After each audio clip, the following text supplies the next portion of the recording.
1993 সালের 21শে জুলাই গুলিকাণ্ডের তদন্ত এবং যে 13 জন সেই ঘটনায় নিহত হয়েছিলেন তাদের পরিবারের ন্যায় বিচারের দাবিতে ফের সরব হয়েছে প্রদেশ কংগ্রেস। পাশাপাশি কিছুদিন আগে সাংবাদিক নিগ্রহের ঘটনায় কংগ্রেস কর্মীদের আটক করার বিষয়েও পুলিশের ভূমিকা নিয়ে প্রশ্ন তুলছে প্রদেশ কংগ্রেস। এই দুটি ইস্যুকে মূলত সামনে রেখে 5ই আগস্ট অর্থাৎ আগামীকাল লালবাজার চলোর ডাক দিয়েছে কংগ্রেস। সেই বিষয় নিয়ে আজকের সাংবাদিক সম্মেলন এবং সেখানেই তাদের ভূমিকা নিয়ে স্পষ্ট করবে প্রদেশ কংগ্রেস সভাপতি শুভঙ্কর সরকার। বিজেপি পার্টি নীরব, এদের মুখ আর মুখোশ নিয়ে এরা খুব দারুণ আনন্দে আছে। কেউ বলছেন আমরা অন্যায় চাই না, কেউ বলছেন আমাদের কর্মীরা কেউ বেয়াদব করলে সহ্য করব না, আমাদের কর্মীরা কেউ যদি কোন জায়গায় অন্যায় করে বরদাস্ত করা হবে না। অথচ তারা পতাকা নিয়ে তারা নিজেদের দলের স্লোগান দিতে দিতে এবং প্রায় পিসিসি অফিসের সামনে এসে গত পরশুদিন একজন সকালবেলা বিজেপির নামে জিন্দাবাদ করতে করতে গালি দিতে দিতে চলে যাচ্ছে এবং পুলিশ গুলো কয়েকদিন আগে আমরা দেখলাম যে পার্টি অফিসকে লক্ষ্য করে আক্রমণ করার জন্য তারা আসছেন। সেই জায়গায় আমাদের পুলিশ প্রশাসনকে বলার পর, আমি জয়েন্ট সিপি কে বলার পর তারা ব্যারিকেড তৈরি করলেন এবং তারা এই পার্টি অফিসে যাতে উচ্ছৃঙ্খল সেই সমস্ত মানুষেরা না আসতে পারে তার কথা ভাবতেন। আমাদের ব্যানার পোস্টার এগুলো ছিঁড়ে ফেলা হলো। তাই আগামীকাল লালবাজার চলো সেইটা অন্য কোনো দলের পতাকা ছেড়ার জন্য নয়, ব্যানার ছেড়ার জন্য নয়। আগামীকাল লালবাজার এটা বাংলার মাটি, এখানে বিজেপির এই অরাজকতা চলবে না, এটা আমরা বুঝিয়ে দিতে চাই। তাই পুলিশ প্রশাসনকে বলবো আগামীকাল ভাঙতে নয় গড়ার জন্য আমরা এই সরকারকে সেই যে আমাদের অভিপ্রায় এবং বাংলার মাটিতে দাঁড়িয়ে আপনারা বুঝে নিন, এ বাংলা অন্য রাজ্য নয়, এ বাংলা রামপ্রসাদের বাংলা, এ বাংলা জীবনানন্দের বাংলা, এ বাংলা সুভাষ বোসের বাংলা। তাই সেই জায়গায় এখানে কিন্তু পার্টির লোকেদের লাগিয়ে দিলাম। আর প্রশাসন ভয়হীন প্রশাসন, তারা দাবি করছেন যে ভরসা করুন এবং ভয়কে আউট করুন।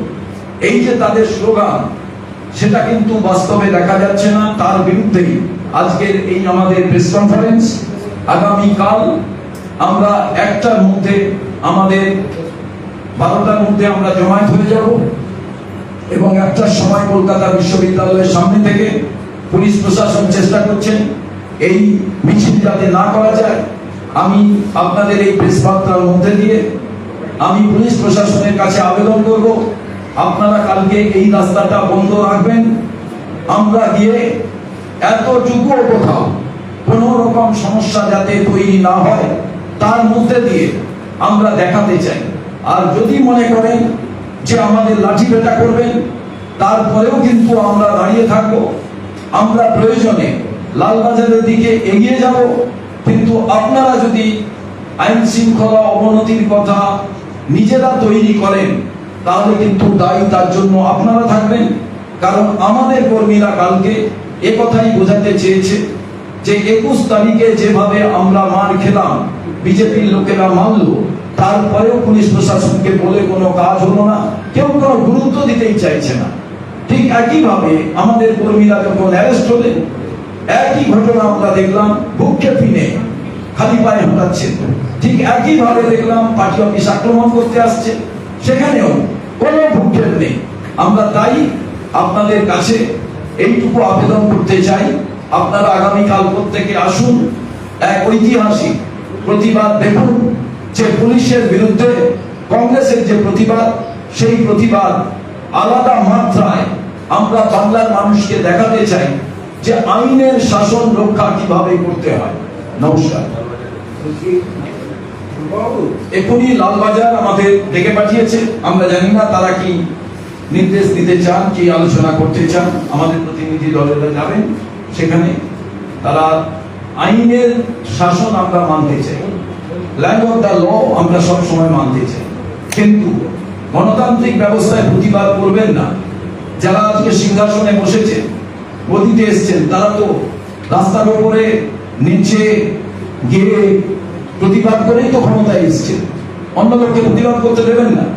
আগে বলতেন মমতা বন্দ্যোপাধ্যায় এতবার ফোন করেছেন, এত প্রতিবাদ করেছেন, তিনি ক্ষমতায় এসে প্রতিবাদ করতে দেন না। আজকে যারা ক্ষমতায় বসে আছেন তারাই বলতেন। আপনারা লোককে গণতান্ত্রিক উপায়ে প্রতিবাদ করার জন্য আপনারা সেই জায়গাটুকু দেবেন না, তাহলে রাজ্যে গণতন্ত্র কোথায়? আমরা পুলিশ প্রশাসনের কাছে এইটুকু আবেদন করব যে একটি গণতান্ত্রিক দল হিসাবে আমাদের সেই জায়গা, সেই পরিসর দেওয়া হোক। বলছি, আপনি যেটা বললেন আমাদের একটু ছোট করে একটু বললেন, তাহলে না আমাদের আমরা ভাবতে পারবো একটু যে কালকে কি কারণে আপনাদের এই অভিযান। 21 তারিখে আমরা আগে বলেছি, এখনো বলছি, 21 তারিখে আমাদের কর্মীদের উপরে যে আক্রমণ হয়েছিল তাতে অসংখ্য কর্মী আমাদের এনজিও, তারা এখনো পর্যন্ত তাদের মাথার সেলাই কাটা হয়নি, কারো হাত ভেঙে গেছে, মাথা ফেটেছে, একজন ভিড়ের আঘাতে মারা গেছে পরবর্তী ক্ষেত্রে। এবং আপনারা জানেন যে সাংবাদিক নিগ্রহ যে ঘটনা ঘটেছিল, সেখানে আমাদের দলের কেউ যুক্ত ছিল না, কিন্তু গ্রেপ্তার হয়েছিলেন, পুলিশ তাদের গ্রেপ্তার করেছিল। পরবর্তী ক্ষেত্রে তাদের মহামান্য আদালত তাদের বলছে সবাইকে মুক্তি দিয়েছে, তাদের খালি পায়ে ভাটানো হচ্ছিল। এটা কোনোভাবে মানে বর্বরচিত একটি বিষয়, এটা কোনোভাবেই হচ্ছে আমরা মেনে নিতে পারছি না।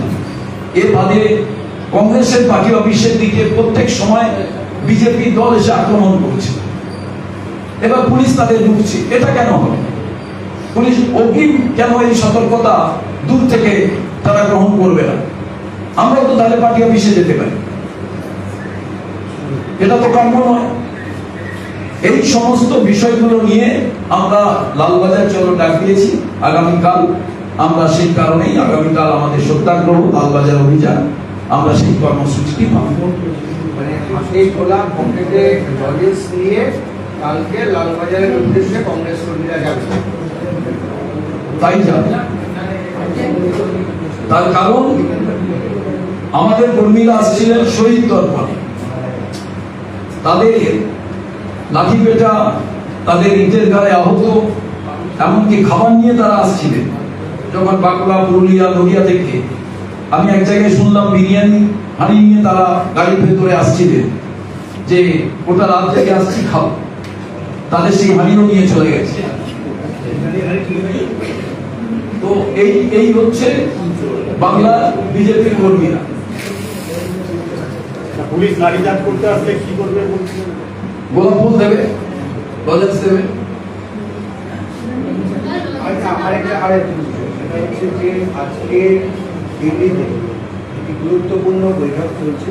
তৃণমূল কংগ্রেসের 3 জন সাংসদ তারা বিজেপিতে যাবেন না, তাদের নিয়ে শুভেন্দু অধিকারী তিনি বসেছেন। এই ব্যাপারে আপনাদের কি, আপনারা কি মনে করেন? আমরা তো আগেই বলেছিলাম, যা বিজেপি তাই তৃণমূল, সেটাই তো বাস্তবে আমরা দেখতে পাচ্ছি। তার কারণ আপনাদের জানা প্রয়োজন যে এই রাজ্যে বিজেপি জানে তারা কি পদ্ধতিতে ক্ষমতায় এসছে। তারা সামগ্রিকভাবে এটা লুট করে নিতে চাইছে গণতান্ত্রিক ব্যবস্থা। আপনারা জানবেন হয়তো অনেকদিন ধরে আমরা বলছি ইভিএমের ব্যাপার, ভোট লুটের ব্যাপার, রাহুল গান্ধী বলেছেন ভোট চুরির ব্যাপার। ক্যালকাটা ক্লাবের ভোট নিয়ে যে ঘটনা ঘটেছে আপনারা সবাই জানেন। তো সেখানে যদি এই ডিজিটাল সিস্টেমে এদিক ওদিক হয়, তাহলে ভোটের এই সিস্টেমও এদিক ওদিক হতে পারে। এবং কালকের যে নির্বাচনে যেটা হারা যাই রিপোর্ট আসুক, সবটাই কিন্তু বিজেপির খেলা।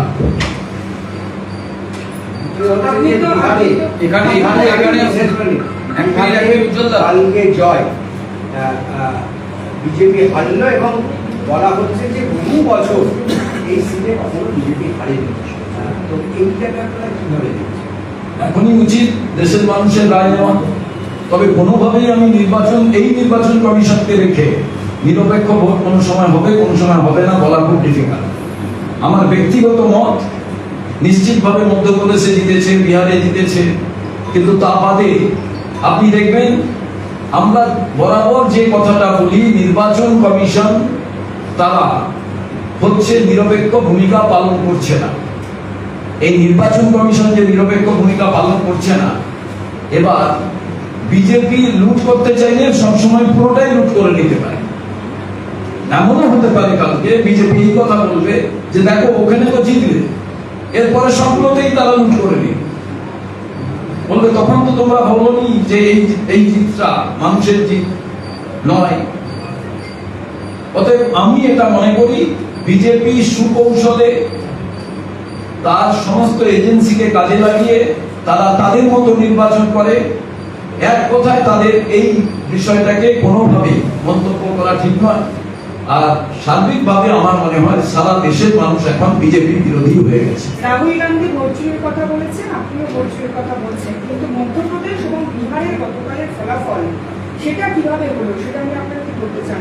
আপনাকে তো বললাম যে বিজেপি একটা দুটো নিরপেক্ষ ভোট করায়, বাকিগুলো সবই হচ্ছে নিরপেক্ষতা কোথাও বজায় রাখে না। যেটা নিরপেক্ষ ভোট হয়, যেখানে ইম্পার্সিয়ালিটি থাকে, সেখানে অন্যান্য রাজনৈতিক দল জেতে, সেখানে বিজেপি জিততে পারে না। একটা দুটো করে দেখে নেয় যে না মানুষ তো আমাদের জেতাচ্ছে না, তখন আবার চুরি করা শুরু করে। এই দুটো জায়গায় নিরপেক্ষ ভোট হয়েছিল, তাই কংগ্রেস জিতেছে, তাই অন্য দল জিতেছে। আচ্ছা, আজকে পার্টনারদের সঙ্গে মিটিং করছেন, কালকেও হয়েছে। এখানে এই রাজ্যে ইন্ডিয়া ব্লক পার্টনারদের নিয়ে যৌথ কোনো আন্দোলনের কথা কি আপনারা ভাবছেন এখন? দেখুন, সর্বভারতীয় দল আমাদের রাজ্য হলো একটা ইউনিট। সর্বভারতীয় ক্ষেত্রে যে সিদ্ধান্ত হয় আমরা সেটাই নিই, যদিও রাজ্যে যে নেতৃবর্গ আছেন, কর্মীরা আছেন, তাদের মতামতকে সবসময় সর্বভারতীয় কংগ্রেস কমিটি গুরুত্ব দেয়। অতএব আগামী দিন সময় অনুযায়ী সেই সিদ্ধান্ত গৃহীত হবে। এনডিএর বৈঠক এড়িয়ে গিয়েছেন 3 সংখ্যালঘু সাংসদ এবং তাদের বক্তব্য যে এনডিএতে নেই কিন্তু এনসিপিআইতে আছে, এটাকে কিভাবে দেখছেন? দেখুন, সবটাই হচ্ছে বিজেপি তার রণকৌশল তৈরি করে বিভিন্ন এজেন্সিকে কাজে লাগিয়ে। অতএব এটাও একটা চালাকি। আমরা শুধু এটুকুই মনে করি, বাংলার মানুষ, তারা বাংলায় ভারতবর্ষের মানুষ যেমন পরিবর্তন চাইছেন, বাংলার মানুষও পরিবর্তন চাইবে। শুভঙ্কর দা, বর্তমান প্রজন্মকে আগামী দিনের উপযোগী গড়ে তোলার জন্য 2028 অর্থবর্ষে নতুন সিলেবাস তৈরির উদ্যোগ নিল বিদ্যালয় শিক্ষা দপ্তর, কি বলবেন? নেতাজি সুভাষচন্দ্র বসুকে হারিয়ে দাও, শ্যামাপ্রসাদকে নিয়ে আসো, এইরকম চিন্তা ভাবনা চলতে থাকে। রাস্তার নাম পরিবর্তন করে দাও, বন্দরের নাম পরিবর্তন করে দাও, এসব চলতে থাকে। কিন্তু আমি একেবারে সিম্পল একটা কথা বলি, যেদিন আমরা ক্ষমতায় আসবো এদের সবারই নাম আমরা একদিনেই পরিবর্তন করব। যেগুলো ইতিহাসের কোনো জায়গায় নিয়ে চলে যেতে চায়, এ নিয়ে আমি ওখানে গিয়ে কংগ্রেসের পক্ষ থেকে আমরা মিছিল করেছিলাম। রাহুল গান্ধীর কাছে এখানকার প্রতিনিধি দল তারা মিট করেছিলেন এবং এখনো পর্যন্ত নিয়মিত তাদের সঙ্গে আমাদের দেখা সাক্ষাৎ হচ্ছে। এবং আপনারা জানেন ডক্টর নাসির হোসেন গতকাল তিনি এই আইএসআই প্রতিনিধিদের সঙ্গে কথা বলেছেন এবং আগামী দিনে এইটাকে অ্যাকচুয়ালি এটা মিনিস্ট্রি অফ ফাইন্যান্সের মধ্যে পড়ে এবং এরা এই ডিপার্টমেন্টটাকে এই কারণে তুলে নিয়ে চলে যেতে চাইছে। তার কারণ যেখানে যে ডিপার্টমেন্টের মধ্যে ওনারা সমস্যার সম্মুখীন হবে, এর প্রধান কারণ হচ্ছে পরিসংখ্যান। এই পরিসংখ্যানে গড়বড় করতে চায় এই সরকার। আসল পরিসংখ্যান যাতে বাজারে না আসে, যাতে পাবলিক ডোমেনে না মানুষের কাছে পৌঁছয়, সেই কাজটা করার জন্য এই ডিপার্টমেন্টটাকে ওনারা করায়ত্ত করতে চাইছে এবং সম্পূর্ণভাবে এটিকে সেই কারণে বাংলা থেকে তুলে নিয়ে চলে যেতে চাইছে। আমি আশা করব বর্তমান যে রাজ্য সরকার এসছে তারা এবং মুখ্যমন্ত্রী তার দৃষ্টি আকর্ষণ করব সেই ব্যাপারটা তারা কিভাবে দেখেন, কি করেন। আরেকটি ইম্পর্টেন্ট পয়েন্ট বলে দিই, আমাদের আপনারা জানেন যে 21শে জুলাই যখন আমরা মনীষ গুপ্তের বিষয় উত্থাপন করেছিলাম, এ ব্যাপারে ওই অনুষ্ঠানে মানে এই কর্মসূচি যিনি চেয়ারম্যান ছিলেন অমিতাভ চক্রবর্তী, তিনি হচ্ছে এফআইআর করেছেন থানাতে, হেয়ার স্ট্রিট থানায়। এখনো পর্যন্ত কিন্তু সে ব্যাপারে আমরা কোনো অগ্রগতি দেখতে পাইনি। আমরা আশা করব যে রাজ্য সরকার এ ব্যাপারে সদর্থক ভূমিকা গ্রহণ করবে।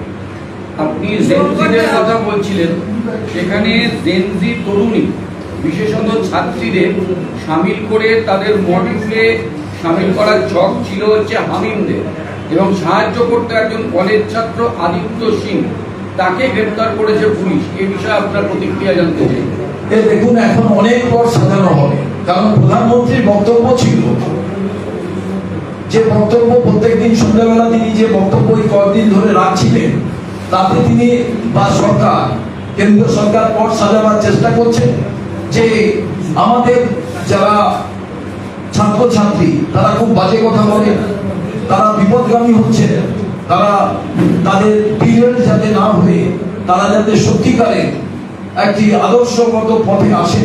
দেখুন, কত বড় বড় নেতারা পার্লামেন্টের ভেতরে বসে আছেন, বাইরে বসে আছেন, যারা প্রত্যেক দিন আনপার্লামেন্টারি কথা বলছেন, সেদিকে কারোর নজর নেই। হঠাৎ করে প্রধানমন্ত্রী পড়ে গেলেন এবং সবটাই নাকি তার মাকে গালি দেওয়া হয়েছে, তাকে গালি দেওয়া হয়েছে, তিনি সহ্য করে নিয়েছেন।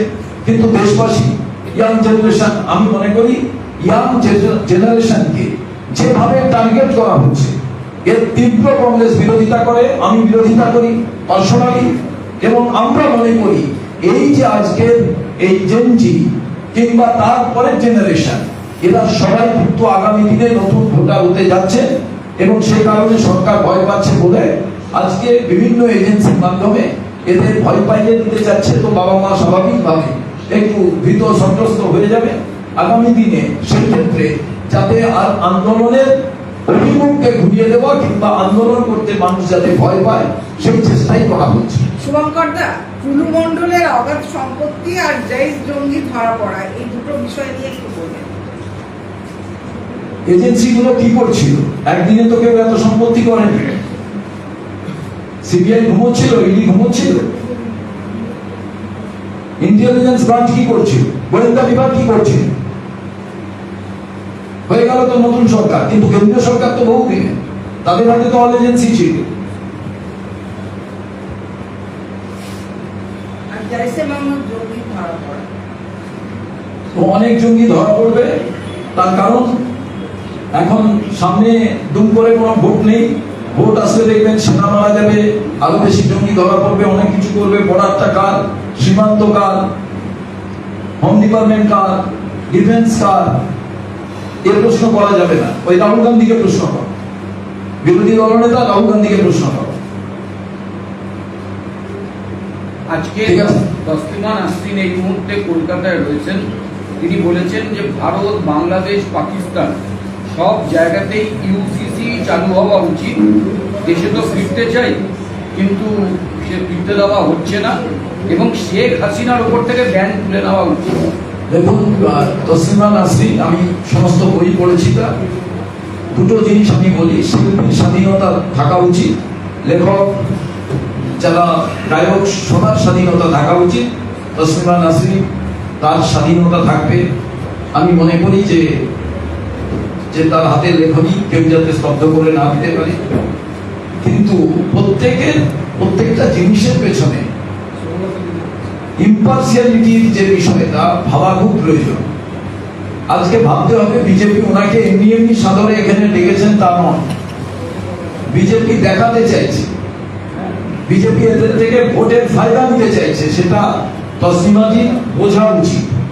এবং দ্বিতীয় জিনিস হচ্ছে আন্তর্জাতিক বিষয়ে ভারত সরকার ভাবুক, আমাদের ভাবার কোনো প্রয়োজন নেই, কিন্তু আন্তর্জাতিক বিষয়ে ভারত সরকার ফেল করছে, সেটা তসলিমাজি যদি বলে দেন ভারত সরকারকে, তাহলে ভালো হয় বিষয়টি। এবং আমি মনে করি যে তসলিমা নাসরিন এখানে এই দেশে, এই রাজ্যে যে থাকবে, তার জন্য কেন্দ্রীয় সরকারকে সিদ্ধান্ত গ্রহণ করতে হয় যে কোনো জিনিস, রাজ্য সরকারের কিছু থাকে না। এবার কেন্দ্রীয় সরকার যে সিদ্ধান্ত গ্রহণ করবে, সেই কেন্দ্র সরকারের সিদ্ধান্তের পেছনে তারও কিছু রাজনৈতিক ডিপ্লোম্যাটিক বিষয় থাকে, এবং সেই কাজটি নিশ্চিতভাবে আমার মনে হয় বিজেপি এ রাজ্যে তারা দেখাতে চাইছেন। হঠাৎ করে তসলিমাজি ভাবা উচিত বিজেপি উদারপন্থী হয়ে গেল। এই রাজ্য থেকে সোনালী বিবি তাকে পাঠিয়ে দেওয়া হলো, সে পশ্চিমবঙ্গের মানুষ ছিলেন। সেই ক্ষেত্রে তসলিমাজির মন্তব্য কি থাকবে সেটাও শোনা উচিত। এবং এই ক্ষেত্রেই আমি মনে করি যে সার্বিকভাবে শিল্পীর স্বাধীনতা থাকা প্রয়োজন, সমস্ত কিছু থাকা প্রয়োজন। শিল্পী মানেই ডিপ্লোম্যাট নন, এটাও কিন্তু শিল্পীর ভাবা প্রয়োজন।